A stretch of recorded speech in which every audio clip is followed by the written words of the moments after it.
मंडल माहिर जग नारायण बीपी सिंह साहब की 94वीं जयंती समारोह अवध कला होटल लखनऊ में मनाया गया। कार्यक्रम का आयोजन Abdul Naseer chairman doctor APJ Abdul Kalam trust द्वारा आयोजित किया गया था, जिसमें भारी संख्या में लोग उपस्थित हुए और बीपी सिंह के विचारों पर प्रकाश डाला।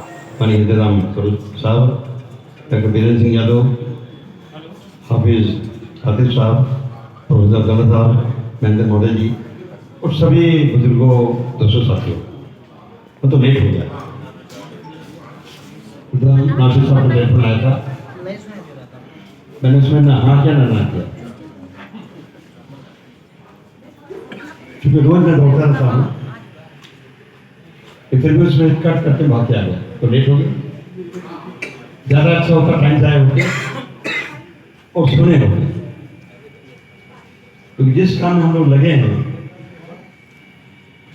ज्यादा ध्यान सुन रहता है, और ये भी एक बड़ा काम है। पहले सुनते फिर बोलते, सब मिला के आज ऐसे मसीहा का जन्मदिन है, जयंती है, जिसने देश को उस दिशा में पलटने काम किया जिसका सपना बाबा साहब अम्बेडकर ने देखा। बाबा साहब डॉक्टर अम्बेडकर ने संविधान लिखा, उसका प्रेम्बल लिखा, we the people of India having solemnly resolved to constitute India.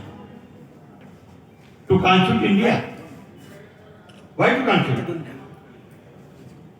To constitute India. India बनाना है। इस देश के ज्यादातर लोग कहते हैं कि नहीं, इंडिया बना हुआ है, फिर तो बनाना। इंडिया बिगड़ा है और बिगाड़ा गया है। तो वो देश है जहां आज के 200 साल पहले आज के दलितों को, पिछड़ों को पढ़ने का भी अच्छा नहीं,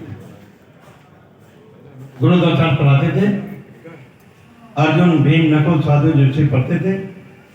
हम तो एकलव्य वाले नहीं पढ़ा, पढ़ाने मना कर दिया, हम रोने लगे।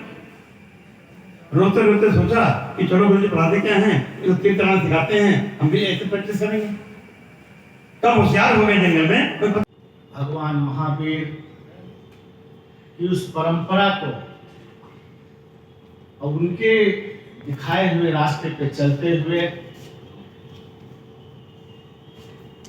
इस स्वतंत्र भारत। बहुत से लोग राज परिवार में पैदा होते हैं, लेकिन उन्हें लोग उतना नहीं जानते हैं जितना आज के जमाने में बीपी सिंह जाने जा रहे हैं, जाने जाते रहेंगे।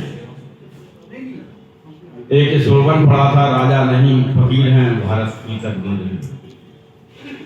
वो बीपी सिंह जिनके सारी जिंदगी राशि परिवार में गुजारी है, वो सारे चीजें उन्होंने अपनी आंखों से देखा है, चित्रण किया है, दिल में उतारा है। शायद ही मेरा अंदाजा उस जमाने में, जिस जमाने में बीपी सिंह जी का अपना एक नाम था, वो अपने काम की वजह से इस देश में जाने गए। अपने राशि परिवार की वजह से इतने नहीं जाने जाते शायद जितने वो अपने काम की वजह से जाने गए। उन्होंने वो काम किया इस देश में, जो काम अच्छी पार्टी के बड़े बड़े लीडरशिप में भी अच्छे स्थान पर रह के भी नहीं कर पाए। यदि उनके जुनून में ये बात नहीं होती, ये दर्द नहीं होता, तो शायद आज वो दूसरे अम्बेडकर नहीं कहलाए जाते। पिछड़ों के लिए तो वो बाबा साहब से भी बड़ा काम कर गए। जो दलित पिछड़े हैं वो काम कर गए, जो काम इस धरती पर शायद आज तक का कोई राजनीतिक व्यक्ति कहता तो रहा, लेकिन किया किसी ने नहीं। और जो लोग कहते नहीं है वो करके दिखाते हैं। मुख्यमंत्री होते हुए भी के अलावा एक बहुत बड़ी अवधारणा है क्लास, यानी हम इस तरह से भी लाभ पहुंचा सकते हैं अगर हम किसी वर्ग को आर्थिक रूप में क्लासिफाई करें कि ये इस वर्ग का है। मैं कहना चाहता हूँ जब बीपी सिंह मंडल लेके आए तो अडवाणी जी रथ यात्रा लेके निकले, मतलब उनके मन में था कि विभाजन की राजनीति करना है। मंडल का मन, इसीलिए वो जो आज देखिए समाज में मंडल आयोग तो लागू हुआ, मगर कहीं ना कहीं पे ये आरएसएस की और बीजेपी की चाल थी कि लोगों को उनके अधिकार न मिलने पाए, इसलिए रथ यात्रा लेकर काफ़ी उन्होंने काफ़ी लोगों को किया, मिसगाइड किया, जिसकी वजह से मंडल आयोग सही से अभी लागू नहीं हो पाया।